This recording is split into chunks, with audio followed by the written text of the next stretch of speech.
रोहित शर्मा के नाम पर एक ऐसा रिकॉर्ड अब लग गया है जिसको शायद रोहित शर्मा बुलाना चाहेंगे, क्योंकि न्यूजीलैंड एक लंबे अरसे के बाद टेस्ट मैच जीतने में कामयाब रहा। और इस टेस्ट मैच को जीतने में न्यूजीलैंड को सिर्फ 4 दिन लगा। यानी कि पहले दिन एक कोलैप्स हमने देखा जब 46 पे पूरी टीम आउट हो गई, और दूसरी पारी में भी भारतीय टीम का एक बड़ा कोलैप्स हुआ जब 54 रन के भीतर 7 विकेट गिर गए। भारतीय बल्लेबाजी पूरी तरह से दोषी करार दी गई इस हार में, क्योंकि बाद में पिच बहुत ईज आउट हो गया था और न्यूजीलैंड के लिए काम बहुत आसान हो गया। न्यूजीलैंड की इस बड़ी जीत पर, और एक तरह से कहा जाए जो सूखा था न्यूजीलैंड क्रिकेट में, भारत में टेस्ट मैच न जीत पाने का, सूखे को खत्म करने का काम लैथम ने किया। उनकी कप्तानी में न्यूजीलैंड ने टेस्ट मैच जीत लिया है। सीरीज में 1-0 से वो आगे हैं। और भारतीय टीम की आस कितनी टूटी है डब्ल्यूटीसी को लेकर, और इस सीरीज में कैसे वापसी करेगी भारतीय टीम, इन सभी मुद्दों पे बातचीत करेंगे। हमारे साथ इस हार के चश्मदीद गवाह और जियो सिनेमा पे आप लगातार कमेंट्री करते देख रहे हैं पूर्व क्रिकेटर सबा करीम हमारे साथ है। सिलेक्टर भी रहे हैं, बीसीसीआई के अलग अलग पदों पे भी रहे हैं। अक्सर आपने हमारे साथ उनसे क्रिकेट पर चर्चा सुनी होगी, लेकिन हमेशा ज्यादातर हम जब हिंदुस्तान में खेलते हैं तो जीत पे चर्चा करते हैं। सभा में थोड़े सरप्राइज है क्योंकि हार पे चर्चा कर रहे हो। टेस्ट क्रिकेट में हिंदुस्तान अपनी सरजमीन में तो लंबे अरसे से कोई भी टेस्ट मैच हारा नहीं था। हाँ राजीव, ये जमाना हो गया है। मुझे लगता है कि इसके पहले इंग्लैंड के विरुद्ध भारत जी, चेन्नई में ना वो टेस्ट मैच हारा था। बिल्कुल उसके बिल्कुल, पहले जो फिर रूट ने बहुत जबरदस्त बल्लेबाजी की थी हाँ, उसमें। जी उसके पहले फिर पुणे में ऑस्ट्रेलिया के विरुद्ध हारा था। जी पर इंग्लैंड और ऑस्ट्रेलिया दोनों की टीम जो है ना वो ज्यादा मजबूत है न्यूजीलैंड से। जी। तो न्यूजीलैंड के लिए ये टेस्ट जीत 1988 में, इसके पहले वो टेस्ट मैच जीते थे वानखेड़े स्टेडियम में। हाँ और उसके बाद इतने सालों का इंतजार करने के बाद उनको ये जीत हासिल हुई है। और ये जो इंडियन टीम है ये बहुत ही मजबूत साइड है। जी तो ये बहुत बड़ा अचीवमेंट रहा है न्यूजीलैंड के लिए। भारत के लिए रोहित ने बड़ी अच्छी बात कही। उन्होंने माना कि उनकी टीम ने उतनी अच्छी बल्लेबाजी की नहीं। उन्होंने जो डिसीजन लिया था वो सही साबित नहीं हुआ। और बहुत कम बार ये हम देखते हैं कि कप्तान जो है प्रेस के सामने आकर ये जी एडमिट करता है कि उनके तरफ से गलती हुई है। तो जो कि राहुल रोहित शर्मा ने किया पहले दिन, जो टीम ऑल आउट हो गई थी 46 पर। उसके बाद उन्होंने प्रेस कॉन्फ्रेंस में यही बात कही। जी मेरे ख्याल में भारत की टीम इतनी ज्यादा संतुलित है राजीव के। देखिए, अब हार तो हो गई है। इस पर जी। ज्यादा अब सोचने की जरूरत नहीं है। हम्म। इस यहाँ से निकलने की जरूरत है अब। क्योंकि अभी भी 2 टेस्ट मैचेस बाकी हैं, पुणे में, उसके बाद जी। वानखेड़े में। लेकिन समा भाई, क्या आपको लग रहा है, चलिए पहली पारी का कोलैप्स तो समझ आता है, दूसरी पारी में जिस तरह से 54 रन पे 7 विकेट गिरे, यानी कि जब न्यूजीलैंड ने दूसरी नई बॉल ली, आपको लग रहा है मैच वहां तो एक समय तो लग रहा था कि अगर हम 200 रन के आसपास की लीड बनाते तो एक अच्छा टेस्ट मैच देखने को मिलेगा। दूसरा कोलैप्स ज्यादा पेनफुल था भारतीय टीम के लिए। हाँ, क्योंकि उम्मीदें बहुत ज्यादा बढ़ गई थी दूसरे जी कोलैप्स के पहले राजीव। एक समय तो ऐसा लग रहा था, और हम लोग बात भी कर रहे थे कमेंट्री बॉक्स में, कि अब यहाँ से जो दबाव है ना वो न्यूजीलैंड के ऊपर ज्यादा है। जिस तरह से सरफराज खान और ऋषभ पंत की वो साझेदारी बढ़ती जा रही थी, तो वहां से वो कोलैप्स जो है काफी अनएक्सपेक्टेड रहा। क्योंकि उसके पहले जी जो पुरानी गेंद से करीब 170 रन बना लिए थे इन दोनों बैटर्स ने मिलके, और विकेट एक भी नहीं गिरा था। पर अचानक जैसे ही दूसरी नई गेंद आई, वहां जी से विकेट जैसे ही गिरने का पतन शुरू हुआ। फिर अंत हुआ ऑल आउट होने के बाद ही। और एक और बात है, पता नहीं दर्शकों ने इस पर ध्यान दिया होगा कि नहीं, वो जो छक्का मारा था सेकंड न्यू बॉल पे ऋषभ पंत ने, जी उसके बाद बॉल गुम हो गई थी और दूसरी बॉल रिप्लेस हुई। और जो तीसरी जी गेंद जो आई, नई गेंद ना, उसने फिर बहुत ज्यादा काम कर दिया न्यूजीलैंड के लिए, और काम एक तरह से समाप्त कर दिया इंडिया के लिए। जी और एक और ट्रिविया है राजीव, ये जब जब बॉल गुमी है ना आरसीबी बैंगलोर स्टेडियम में ना, उसके बाद गेम बहुत जल्दी चेंज हो गया है। ये जी एम एस धोनी और का मैच था वो, चेन्नई वर्सेस आरसीबी, पिछले आईपीएल में। जी वहां पर एम एस धोनी अच्छे फॉर्म में थे, उन्होंने भी एक छक्का लगाया था। वो गेंद भी बाहर चली गई थी मैदान के। वहां पर भी गेंद को रिप्लेस किया गया था, फिर वहां से गेम पलट गया था, आरसीबी के हक में चला गया। तो ये पता नहीं ये अजीब सी विडंबना है। खैर, वो अलग बात है। पर मेरे ख्याल में ये तो दूसरे इनिंग्स का जो कोलैप्स है ना, ये जो 7 विकेट जी गिरे लगातार, वो ज्यादा वो ज्यादा हर्ट कर रहा है इंडिया को। जी। तो भाई लेकिन जबरदस्त ऑब्जर्वेशन था, और ये मुझे लग रहा है बहुत कम लोगों ने पकड़ा है कि गेंद जब बाहर गई उसके बाद दूसरा बॉल जो आया उसने अपना कारनामा करना शुरू किया।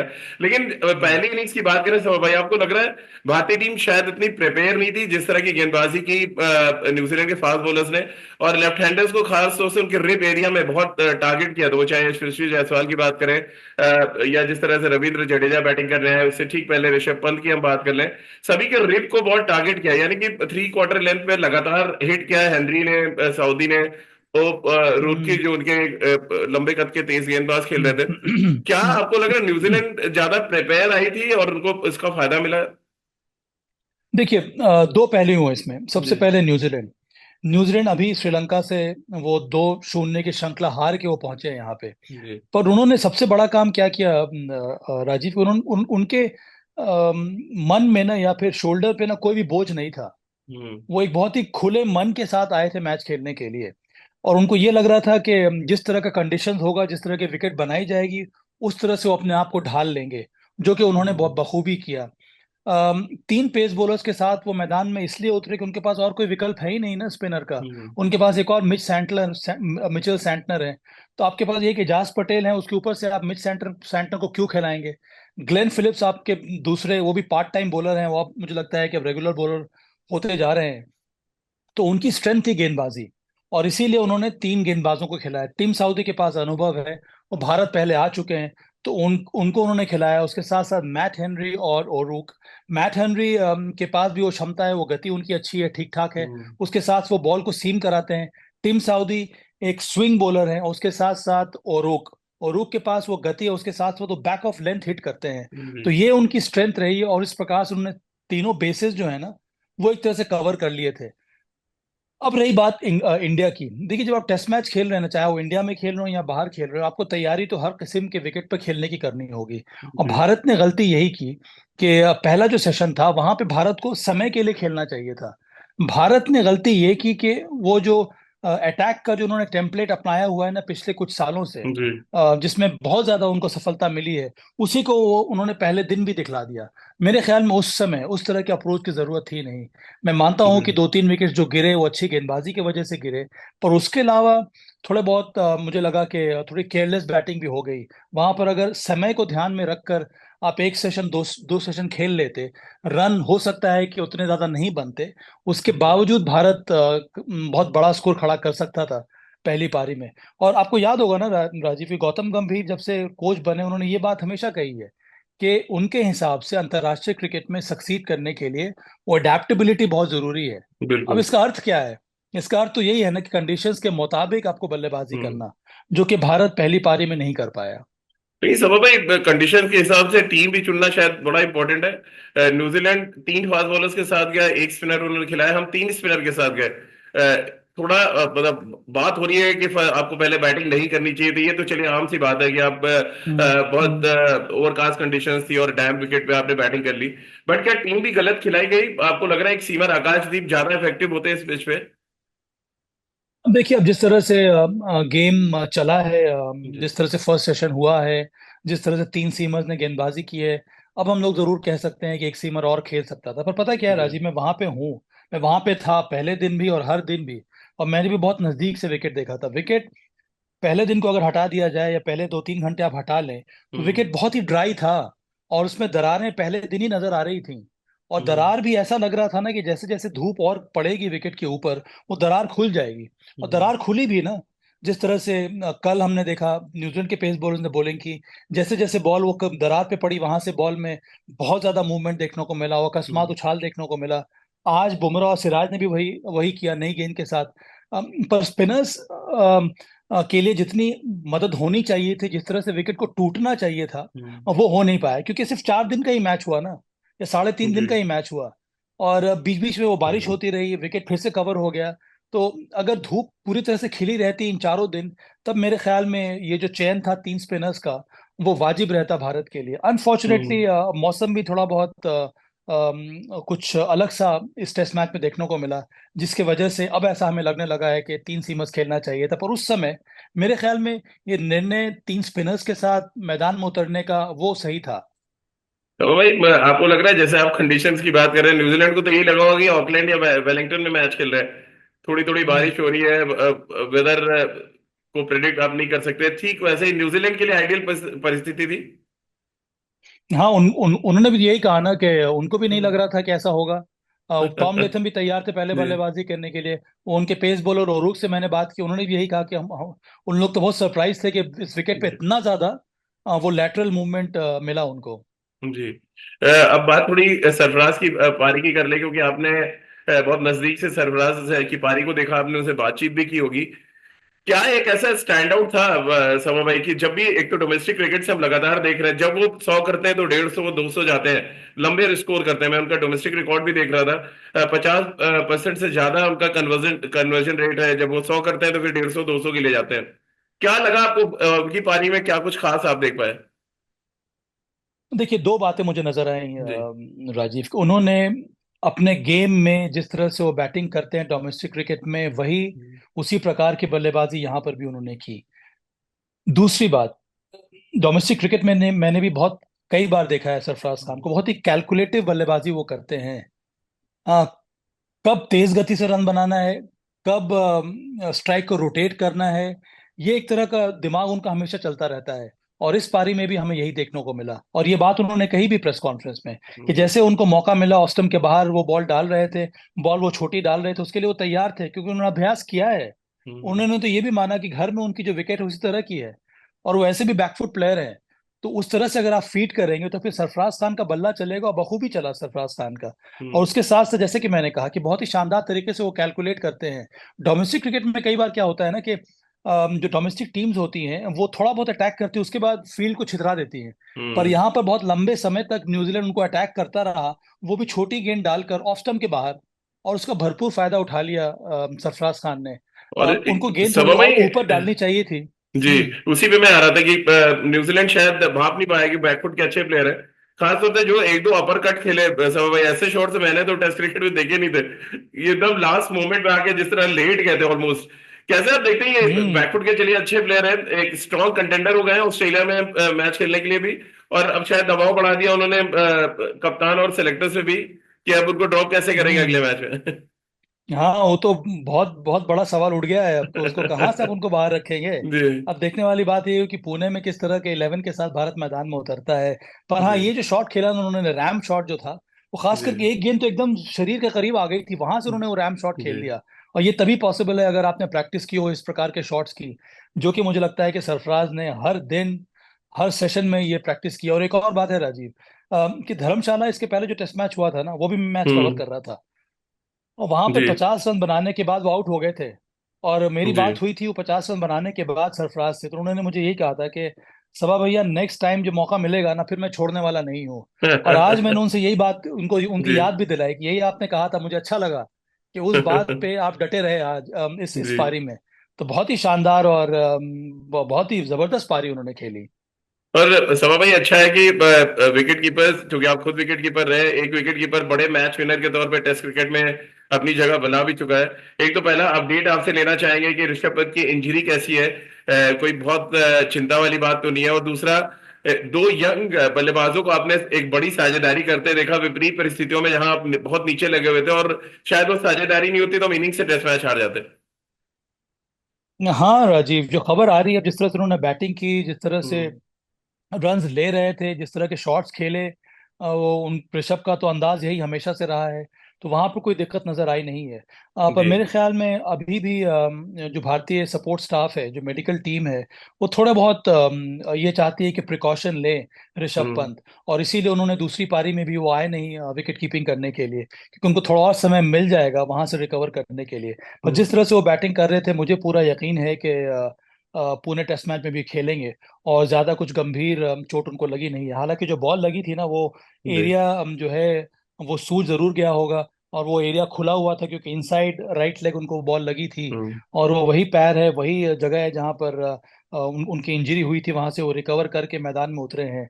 पर मेरे ख्याल में जहां तक मुझे लगा बल्लेबाजी देखकर, और थोड़ी बहुत जो बात मैंने सुनी है इंडियन हम्म। टीम मैनेजमेंट से, ऐसी कोई परेशानी की बात नहीं है राजीव।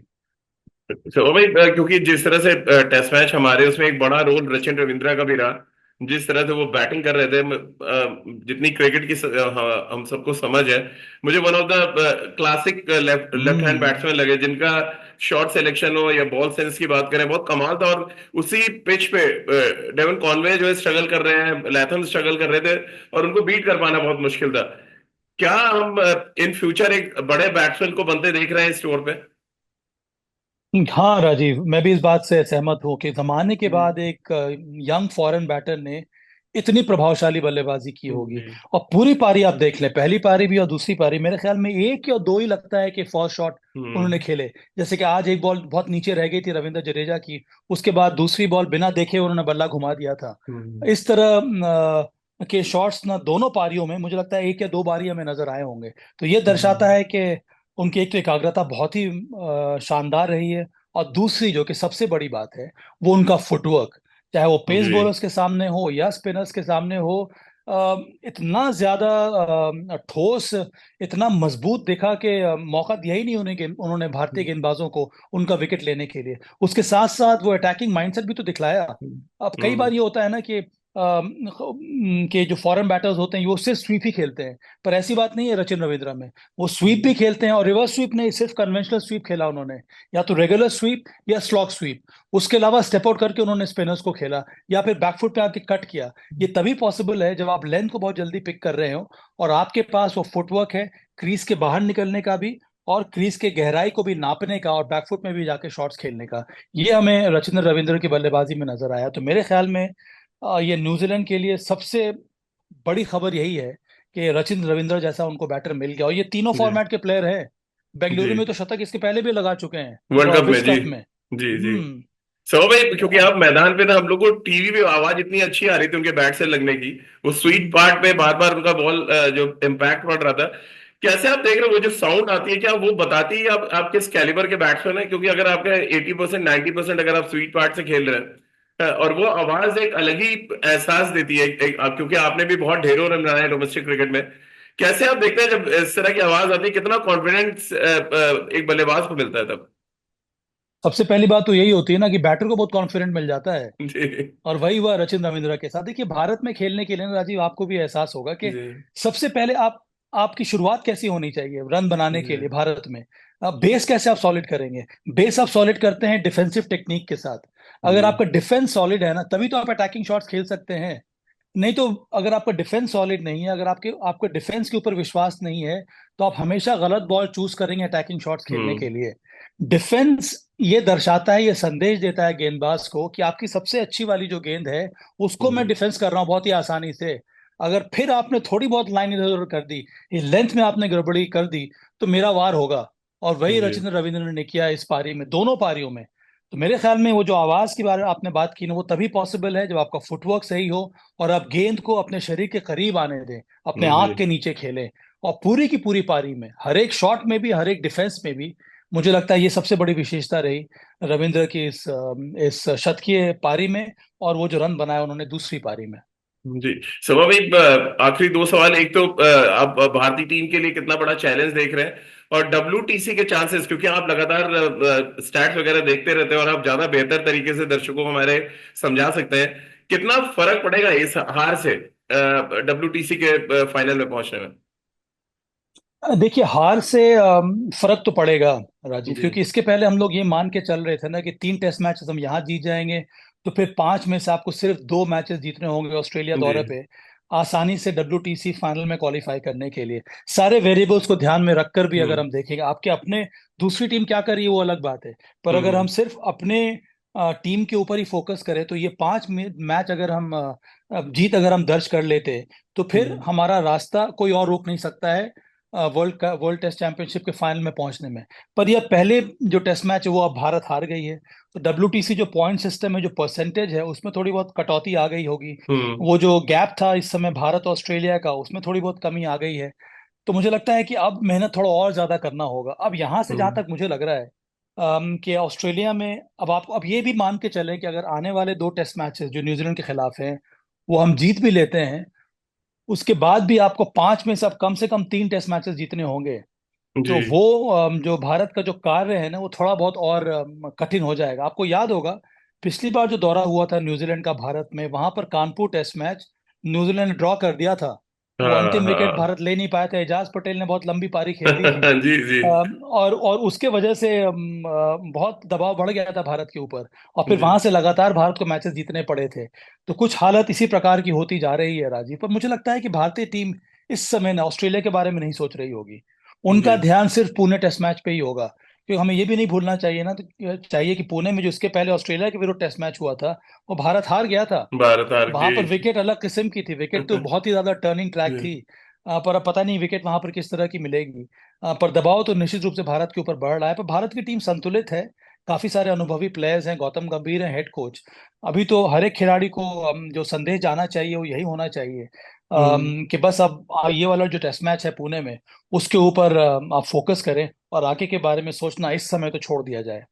लेकिन आपको लग रहा है सौरभ भाई, टर्निंग ट्रैक की आपने बात की, जिस डोमिनेंट तरीके से न्यूजीलैंड के बैटर्स ने खेला है, कुलदीप हो चाहे अश्विन की बात करें या जडेजा की, थोड़ा सा सोचेगी इंडियन टीम कि हम टर्निंग ट्रैक बनाए कि ना बनाए? अब मेरे ख्याल में ये मेरी जी व्यक्तिगत सोच है राजीव, कि मुझे नहीं लगता है कि भारत को उस दिशा में जाना चाहिए। बिल्कुल। मेरा हमेशा से ये मानना रहा है कि Bharat number one test team है इस समय। भारत को ऐसी विकेटें बनानी चाहिए जिस हम्म तरह से भारत ने इंग्लैंड के विरुद्ध बनाई थी होम सीरीज में, जिस तरह से भारत ने बांग्लादेश के विरुद्ध बनाई, या जिस तरह से ये बेंगलुरु टेस्ट मैच में भी विकेट मिली है। जी जहां पर तीनों जो पहलू हैं क्रिकेट के, वो हमें सामने नजर आने चाहिए। बल्लेबाजी भी, पेस बॉलिंग भी, और स्पिन गेंदबाजी भी। जी। और भारत को इसी रास्ते पे ही चलना होगा। और मुझे पूरा विश्वास है कि जिस तरह की टीम है, भारत वापसी करेगा। अब इस टेस्ट मैच में भी ना सिर्फ दो फैक्टर्स थे जो बहुत ज्यादा महंगे साबित हुए। जैसे जी। कि मैंने कहा, वो 46 रन का ऑल आउट होना, और वो पार्टनरशिप टीम साउदी और रचिन रविंद्र के बीच में। अगर जी। वहां पर वो साझेदारी नहीं होती, 233 में भारत न्यूजीलैंड 7 विकेट गिर चुके थे, हम्म। वहां से उन्होंने 405 रन बना लिए। तो वो साझेदारी बहुत ज्यादा डिसाइसिव रही न्यूजीलैंड की इस जीत में। तो ये एक दो एरिया पर अगर भारत मेहनत करेगा, तो अगर इसी जी। प्रकार का विकेट मिलता भी है पुणे में, वहां पर भी भारत के पास प्लेयर्स हैं जो भारत को टेस्ट मैच जिता सकते हैं। क्योंकि आपने बात की कि टेस्ट के हम दुनिया की नंबर 1 टीम है, हमारा नंबर 1 बल्लेबाज के आपको अच्छे फॉर्म में नजर आए हैं सभा भाई? पहली इनिंग में पहली बार मैंने विराट को बैकवर्ड शॉर्ट लेग पे आउट होते देखा, बाउंस से बीट हो गए वो थोड़ा। सेकंड इनिंग में वो खेल रहे थे तो आखिरी गेंद पे फिलिप्स की आउट हुए। हम्म। कैसे आप देख रहे हैं विराट का फॉर्म? कहीं ऐसा तो नहीं वही पुराना पैच आ गया और जहाँ पे वो 50-60 तो बना रहे हैं, बड़े स्कोर नहीं आएंगे? नहीं, देखिए ना, उनको तो इतना ज्यादा अनुभव है। जिस तरह से वो सेकंड इनिंग्स में खेल रहे थे ना राजीव, जी मुझे तो लग रहा था, मुझे क्या सभी को लग रहा था कि ये यहाँ पे शतक पक्का है। और बहुत ही जी। अजीब से सरकमस्टांस में वो आउट हो गए। और ग्लेन हम्म। फिलिप्स, विराट कोहली, ऐसा लग ही नहीं रहा था कि ग्लेन ग्लेन जी। फिलिप्स विराट कोहली का विकेट ले सकते हैं। पर मुझे ये लगा कि वो टर्न के लिए एक्सपेक्ट कर रहे थे, क्योंकि विकेट थोड़ी बहुत सूख गई थी। पर वो बस किट विकेट, कर गया। वो बॉल जो है वो सीधी निकल गई, जी। और इसीलिए वो बाहरी किनारा लग गया और आउट हो गए। पर बाहर सेकेंड इनिंग में जिस तरह से उन्होंने पारी खेली, जिस तरह से वो एक्स्ट्रा बाउंस को उन्होंने नेगोशिएट किया, जिस तरह से उन्होंने स्पिनर्स के सामने खेला, और दो शॉट जो उन्होंने लगाए राजीव, हम्म। एक तो वो स्वीप शॉट, वो भी एजाज पटेल के सामने, और दूसरा स्टेप आउट करके वो सीधा साइड स्पिन की दिशा में वो छक्का जी लगाना, वो फुटवर्क उन्होंने दिखाया। तो मुझे लगता है कि ये एग्रेसिव जो बल्लेबाजी स्पिनर्स के सामने नजर आई है दूसरी पारी में, वो बहुत ही अच्छा संदेश है भारतीय टीम के लिए भी, और जी खुद विराट कोहली के लिए भी। और मुझे लगता है कि थोड़ा बहुत हमें धैर्य दिखाना होगा।